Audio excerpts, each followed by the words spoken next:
موجودہ دور سائنسی دور ہے جس میں زندگی کے تقریباً ہر شعبے میں سائنس اپنی تمام تر ترقیات اور انکشافات کے ساتھ جلوہ گر ہے۔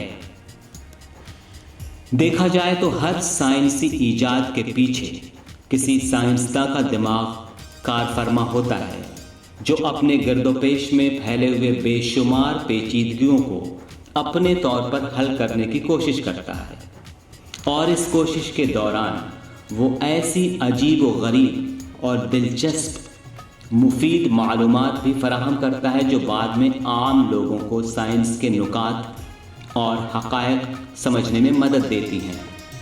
ہمارے ملک نے بھی سائنس کے میدان میں ایسے لوگ پیدا کیے ہیں جنہوں نے اپنے تجربات اور مشاہدات کی روشنی میں ہمارے لیے ترقی اور فلاح و بہبود کی راہیں ہموار کی ہیں۔